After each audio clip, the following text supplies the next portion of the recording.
Welcome to Unpaid Super. Look out, employers. Wage theft is a thing of the past !! !N. Every employee deserves to have their superannuation paid in full and on time. But lately, there's been worry that too many employers are not playing fair and are deliberately underpaying, or not paying superannuation at all.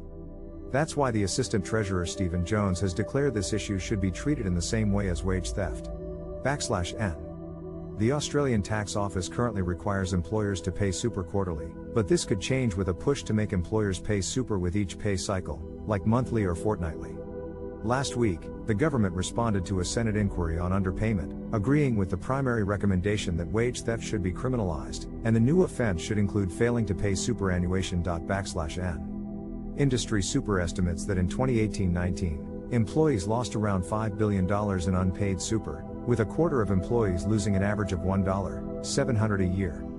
To combat this, the government is exploring requiring employers to pay super at the same time as wages. This would give employees the right to take any unpaid super to the courts or small claims tribunal. /N. The Industrial Relations Minister, Tony Burke, is currently working on closing pay law loopholes, which will include criminalizing wage theft, and the government is setting targets to recover the estimated $5 billion of unpaid super. Stephen Jones warned employers to not use workforce onboarding platforms as a way of sidestepping these laws, as the government plans to put a stop to it. /N.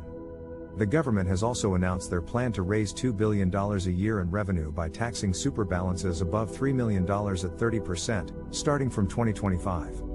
Despite this, the Albanese government is determined to prove to the Australian people that it is doing all it can to reduce the $50 billion structural deficit and pay off the $1 trillion of federal debt. /N. For workers, these initiatives ensure that you will be paid your due superannuation as soon as possible and that employers who deliberately deceive their employees will face the consequences. To get the latest news on superannuation, stay tuned.